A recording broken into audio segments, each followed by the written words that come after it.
प्यारे बच्चों, good morning. हम लोगों ने अपने पाठ्यक्रम के अंतर्गत आने वाले काव्य सौंदर्य के तत्व का अध्ययन शुरू किया है, जिसमें कल हम लोगों ने रस का अध्ययन किया था। आज हमारा जो विषय है वो है छंद। अगर व्याकरण की भाषा में बात की जाए तो छंद जो है वो मात्राओं का चढ़ाना है। आइए शुरू करते हैं छंद।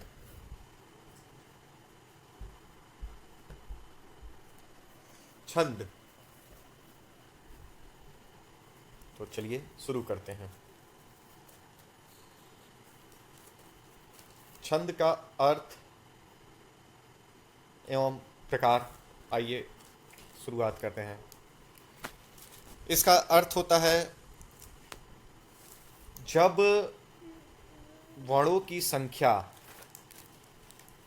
क्रम, मात्रा गणना, ये इंपॉर्टेंट है, मात्रा गणना, तुक तथा यति, गति आदि नियमों को ध्यान में रखकर शब्द योजना की जाती है तो उसे छंद कहते हैं।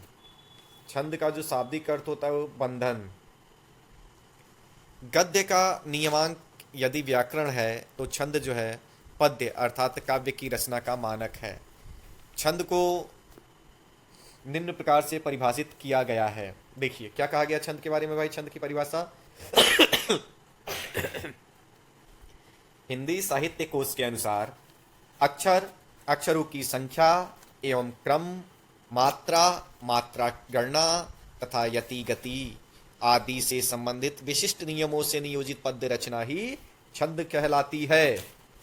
तो बच्चों एक बार फिर से परिभाषा सुनेंगे और ध्यान से सुनेंगे। अक्षर, अक्षरों की संख्या एवं क्रम, मात्रा, मात्रा गणना तथा यति, गति आदि से संबंधित विशिष्ट नियमों से नियोजित पद्य रचना ही छंद कहलाती है। अर्थात देखिए, अक्षर, अक्षरों की संख्या, उसमें कितने अक्षर हैं, ठीक है, किस क्रम में है, उस पर कौन सी मात्रा लगी है, मात्राओं की गिनती क्या है, यति गति क्या है, इन सभी नियमों से जो रचना बनती है उसी को छंद कहते हैं। आइए बच्चों अब आगे देखते हैं छंद के अंग। छंद के अंग, आइए देखते हैं। जो छंद के अंग है वो जो सबसे पहला है पाद अथवा चरण। उसमें कितनी लाइनें होती हैं, इसका मतलब ये हुआ, ठीक है। तो छंद के प्रत्येक पंक्ति को पाद अथवा चरण कहते हैं। प्रत्येक छंद की सामान्यतः 4 पंक्तियां होती हैं। छंदों में प्रायः 4 चरण होते हैं। प्रत्येक चरण अथवा पाद में वर्गों अथवा मात्राओं की संख्या क्रमानुसार रहती है। पाद अथवा चरण 3 प्रकार के होते हैं, ठीक है, ये इंपॉर्टेंट है। समचरण, समचरण, अर्ध समचरण और विषम चरण। समचरण किसको कहते हैं भाई, देखते हैं। जिस छंद के चारों चरणों की मात्राएं या वर्णों का पूर्ण समान हो, का रूप समान हो, वे समचरण कहलाते हैं। जैसे दूसरा और चौथा चरण समचरण हो। बेटा हम लोगों में से जो भी मैथ पढ़ता होगा वो इवन और ऑड जानता होगा। तो वही चीज, इवन मतलब सम और ऑड मतलब विषम। तो जैसा भी आपने देखा, इवन मतलब सम, इवन नंबर 2 4 6 8, उसी तरह से समचरण मतलब 2 और 4। अर्ध सम मतलब देखते हैं जिस छंद के प्रथम और तृतीय तथा द्वितीय और चतुर्पद की मात्राएं में वर्णों की समानता हो वे अर्ध सम। देखिए जिस छंद के प्रथम और तृतीय तथा द्वितीय एवं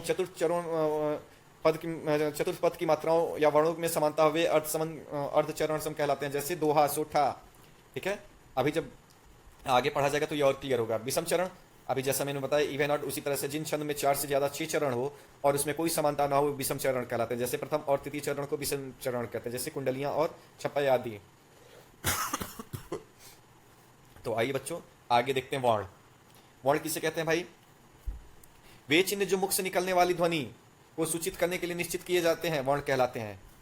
आप लोग बचपन से पढ़ते आ रहे हो वर्ण, ठीक है। वर्ण को अक्षर भी कहा जाता है। या 2 प्रकार के होते हैं, ह्रस्व और लघु। ह्रस्व और लघु याद आ रहा है, हम लोग पढ़ते हैं छोटा से अनार, बड़ा से आम, या अ आ ई। तो ये जो अ आ रहा है ये ह्रस्व या लघु, और जो आ वो दीर्घ या गुरु। तो आइए बच्चों, अब हम देखते हैं कि मात्राओं को कैसे चढ़ाया जाता है। ध्यान से देखिएगा और ध्यान से सुनिएगा, बहुत इंपॉर्टेंट है। अगर ये समझ में आ गया तो फिर हम लोगों को छंद समझ में आ जाएगा। देखिए हस्व में कौन कौन से मात्राएं चढ़ते हैं, ठीक है, यहाँ दिया हुआ है हस्व के जो अक्षर है अ ई उ, ठीक है। इसको देखिए, संयुक्त व्यंजन लघु होते हैं। संयुक्त व्यंजन जो होता है वो लघु में आता है। संयुक्त अक्षर के पहले आए लघु वर्ण पर कोई भार नहीं पड़ता, वो लघु ही रहता है। जैसे नित्य, सत्य में नित्य और स लघु वर्ण है। चंद्रबिंदु वाले वर्ण हस्व या लघु वर्ण होते हैं, जैसे अंशुमन, पहुंचाया, जहां, ये सब लघु होंगे। हलंत, हलंत मतलब आधा, वो भी लघु माना जाएगा, उसको आधा नंबर नहीं दिया जाएगा, आधा मार्क्स नहीं दिया जाएगा, वो भी आधा मात्रा नहीं होगा, पूरा एक मात्रा। फिर आगे देखते हैं, लघु मात्राएं से युक्त सभी वर्ण लघु ही होते हैं, जैसे क, की, कु आदि, ठीक है। जैसे अगर क लिखा हुआ है तो इसके ऊपर भी एक मात्रा, देखिए हाँ, एक मात्रा ऐसे देंगे और दो मात्रा ऐसे देंगे, ठीक है।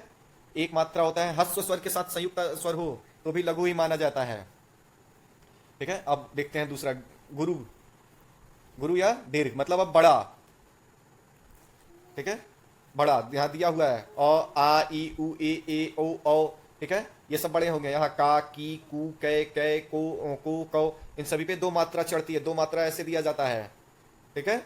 मात्रिक छंदों में मात्रा की गणना के लिए दीर्घ वर्ण से संबंधित नियम इस प्रकार है। देखते हैं बड़ा जो मात्रा है वो कैसे दिया जाता है। तो अनुसार वाले जो भी अनुस्वार ऐसे ऊपर जो लगाया जाता है अनुस्वार, उसके ऊपर जो भी नंबर रहेगा दो, जैसे क के ऊपर क, ठीक है। विसर्ग युक्त, विसर्ग, ये सब विसर्ग, ये दो दे दिया जाता है, विसर्ग हो जाता है, ठीक है। अतः, दुख, ठीक है, इस पे दो नंबर रहेगा। दीर्घ मात्राओं वाले, जैसे अभी ऊपर बताया गया, यह सब दीर्घ मात्रा वाले, यह सब दीर्घ मात्रा वाले, इनके ऊपर दो नंबर, ठीक है। दीर्घ मात्रा वाले अन्य, ये सब देखिए, ये सब जो भी है दीर्घ मात्रा ही होगा, ये सब दो नंबर ही होगा। कभी कभी चरण की पूर्ति के लिए, जब लास्ट में ऐसा होता है अपवाद स्वरूप कि सारे नियम पूरे होते रहते हैं, लास्ट में जाके एक से कम पड़ता है तो जो लघु रहता है उसको दीर्घ मान लिया जाता है, ठीक है। और छठा दिया गया संयुक्त अक्षर या उसके ऊपर अनुसार हो तो उसको भी गुरु माना जाता है। अब आइए मात्राएं, ठीक है। तीसरा जो हमारा नंबर है मात्रा, ठीक है, जो किसी ध्वनि के ऊपर वर्ण के ऊपर लगाया जाता है उसे मात्रा कहते हैं, ठीक है। लघु का एक, दीर्घ का दो यहाँ होता है। यति, कविता को पढ़ते समय, छंद को पढ़ते समय बाबू हम लोगों को कई जगह विराम लेना पड़ता है, कई जगह रुकना पड़ता है, ठीक है। जैसे अगर हम कहें गुरु गोविंदो खड़े, तो यहां हम थोड़ा सा रुके, काके लागू पांव, फिर रुके, बलिहारी गुरु आपने, फिर रुके, गोविंद यो बताए। तो जहां जहां हम लोग रुक रहे हैं इसी को यति कहते हैं, ठीक है। और गति, उस छंद को हम लोग किस भाव से पढ़ रहे हैं वही जो रहता है, प्रवाह, धारा प्रवाह, वही गति रहता है। तुक, ठीक है, तुक मतलब छंदों के चरणों के अंत में जो अक्षर में समानता पाई जाती है उन्हें तुक कहते हैं, ठीक है। जैसे तुकांत वाले आप लोग शब्द जानते ही हैं, हाथ, वात, लात, वात, ऐसे करके जो भी शब्द आते हैं। वाणिक गण क्या होते हैं भाई? गण का अर्थ है समूह। वाणिक वृत्तों में 3 अक्षरों की मात्रा को एकाग्र गण कहा जाता है, ठीक है। इनकी संख्या 8 मानी गई है। इसको निम्नलिखित सूत्र के द्वारा हम लोग देखते हैं, इसको निम्नलिखित सूत्र के द्वारा हम लोग जो है देखते हैं, ठीक है। अब आइए आगे, जो छंद के प्रकार होते हैं, दो प्रकार हम लोगों को पढ़ने हैं, ठीक है। देखते हैं छंद के दो। वाणिक छंद, वर्ण गणना पर आधारित छंद को वाणिक छंद कहलाता है, ठीक है। छंद विषम वाणिक छंद के सभी क्षणों में वर्णों की संख्या समान रहती है और लघु के गुरु के क्रम पर ध्यान नहीं दिया जाता है। वाणिक छंद के 2 प्रकार होते हैं, साधारण 1 से 26 वर्ण गणना वाले छंद साधारण होते हैं, और दंडक 26 से अधिक वर्ण गणना वाले दंडक कहलाते हैं। प्रमुख जो वाणिक छंद है वो वसंतलिका, पंचचमा, चामर, चंचला, मंद्राकांता, शिखरिणी, शार्दुल, ये सारी हैं। अभी हम लोगों को इसका अध्ययन नहीं करना है, इसका अध्ययन हम लोगों को अभी नहीं करना है, आगे हम लोग इसको पढ़ेंगे। फिर आता है मात्रिक छंद, मात्रा की गणना पे आधारित को मात्रिक छंद कहते हैं, हम लोगों को इसको पढ़ना है, ठीक है। इसमें लघु गुरु के क्रम अर्थात वर्णों की समानता पर ध्यान नहीं दिया जाता, चौपाई, रोला, दोहा, सोठा, ठीक है। अब मुक्तक किसको कहते हैं? आइए देखते हैं मुक्तक। आधुनिक काल में आगमन के साथ ही मुक्त छंद का प्रयोग प्रारंभ हुआ। जिन छंदों में मात्रा और वर्णों की संख्या निश्चित नहीं होती मुक्त छंद कहलाते हैं। ध्यान दीजिएगा, मात्रा और वर्णों की संख्या निश्चित नहीं होती वही मुक्त छंद कहलाते हैं। इसी को स्वच्छंद छंद भी कहा जाता है। जूही की कली, जूही की कली, निराला की कविता, ठीक है, ये सब स्वच्छंद छंद के एग्जाम्पल है। वाणिक वृत्त क्या होता है? यह छंद एक क्रमबद्ध, नियोजित और व्यवस्थित रूप होता है। वृत्त उस सम छंद को कहते हैं जिसमें समान चरण होते हैं और प्रत्येक। तो आइए बच्चों, अब हम लोग अपने पाठ्यक्रम में निर्धारित चौपाई और दोहा छंद के बारे में अध्ययन करते हैं। चौपाई, इसको याद करने के लिए बाबू आप लोग चारपाई को याद रखिएगा। जैसे चारपाई में 4 चरण होते हैं, 4 पैर होते हैं, उसी तरह चौपाई में भी 4 चरण होते हैं और प्रत्येक चरण में 16-16 मात्राएं होती हैं। अंत में 2 दीर्घ होते ही होते हैं। इस चीज़ को याद रखिएगा। यहाँ एग्जाम्पल दिया हुआ है बाबू, ध्यान से पढ़िए, देखिए। प्रवीसी नगर कीजे सब काजा, हृदय राखी कौशलपुर राजा, गरल सुधा रिपु अमी मिताई, गोपद सिंधु अनल चितलाई। ठीक है बच्चों, तो इस प्रकार आप लोगों ने देखा है कि लास्ट में यहाँ पे सबके लास्ट में 2-2 अंक, 2-2 अंक, ठीक है, 2-2 मात्राएं, ठीक है, और सब सारी मात्राओं को जोड़िएगा तो 16-16 मात्राएं हर पंक्ति में, ठीक है। इसी प्रकार इसके अन्य एग्जाम्पल दिया हुआ है। ये देखिए वाला एग्जाम्पल आसान है, इसको चाहे तो आप लोग याद कर सकते हैं। बंदौ गुरुपद पदम परागा, सुरुचि सुबास सरस अनुरागा, शिशु सब राम प्रेम बस जाने, प्रीति समेत निकित बखाने। ठीक है, तो बच्चों इस तरह से आप लोगों ने देखा कि हमने चौपाई छंद को पढ़ा। अब दोहा का अध्ययन हम लोग करते हैं। यह बहुत ही आसान है, ठीक है। दोहा इसमें 4 चरण होते हैं, ठीक है। पहले और तीसरे चरण में 13-13 मात्राएं तथा दूसरे और चौथे चरण में 11-11 मात्राएं होती हैं। अंत में गुरु और लघु वर्ण होते हैं। तुकांत जो है वह दूसरे और चौथे चरण में ही होता है, ठीक है। यह अर्धमात्रिक सम का उदाहरण है। एग्जाम्पल देखिए, बहुत ही आसान। रहीमन पानी राखिए, बिनु पानी सब सून, पानी गए न उबरे, मोती मानस चून। ठीक है बच्चों, इसके देखिए 13 मात्राएं, 11 मात्राएं, 11 मात्राएं, 13 मात्राएं और 11 मात्राएं। इसके अन्य एग्जाम्पल दिया है। पवन तनय संकट हरण, मंगल मूरत रूप, राम लखन सीता सहित हृदय बसहि सुरभूप। क्या? मेरी भव बाधा हरू, राधा नागरी सोय, जा तन की झाई पड़े, श्याम हरिद्युत होय। या बच्चों